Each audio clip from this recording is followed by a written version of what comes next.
Fala turma, professor Samuel Dória, mais uma vez falando de matemática com vocês. E aí, tudo bem com vocês? Chegamos em nossa 26ª aula dessa maratona de estudo. Então, gente, em nossa 26ª aula, nós não podemos esquecer que o nosso componente curricular continua sendo matemática. Essa aula tem como público-alvo vocês, alunos do 7º ano do ensino fundamental. Nessa aula de hoje, nós vamos falar de ângulos consecutivos e ângulos adjacentes. Na aula anterior, nós classificamos os ângulos. E nessa aula, nós vamos ver quando dois ou mais ângulos são considerados consecutivos e adjacentes. O objetivo dessa aula é justamente esse: classificar os ângulos consecutivos em adjacentes. Olhe, em adjacentes.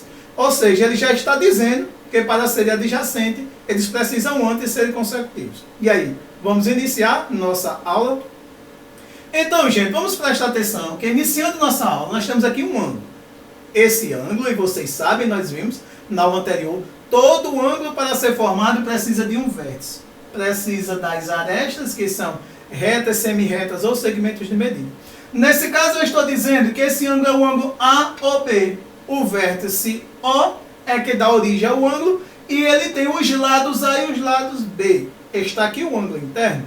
Gente, nós vamos analisar o seguinte: se nós temos esse ângulo aqui, formado ou compreendido entre esses dois lados, se nós escrevêssemos aqui partindo do mesmo vértice um terceiro segmento de medida ou uma terceira semi-reta, nós daríamos origem a mais um ângulo.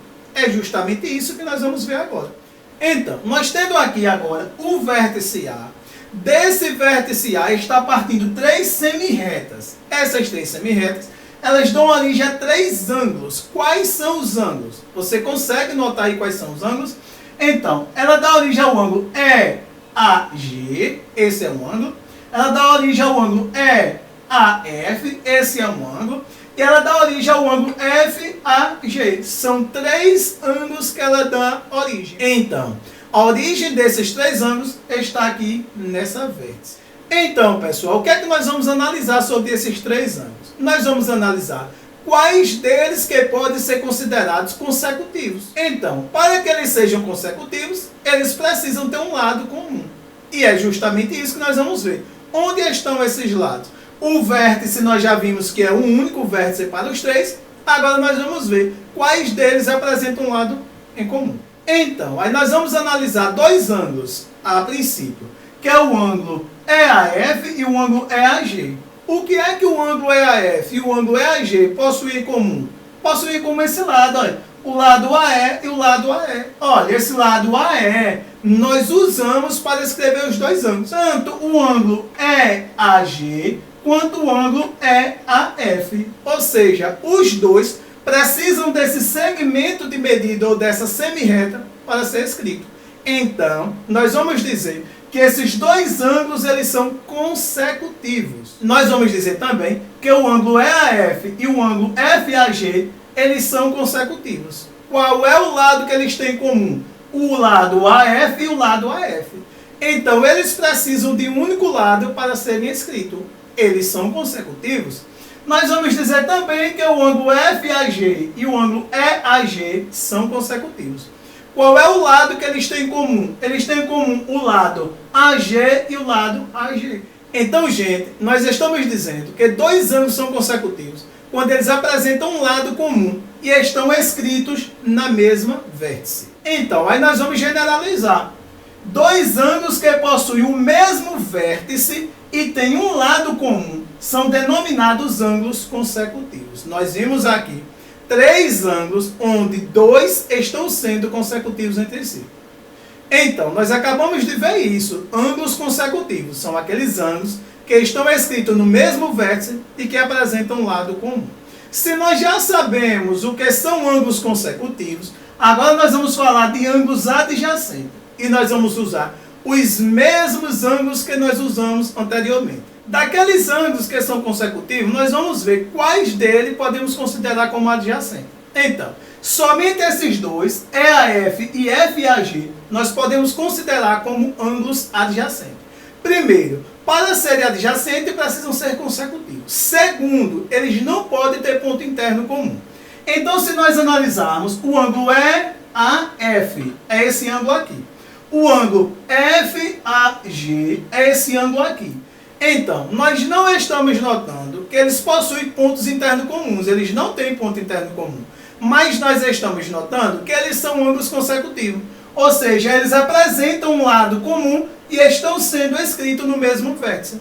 Então, se nós analisarmos os outros, para nós entendermos por que os demais não são adjacentes, é assim.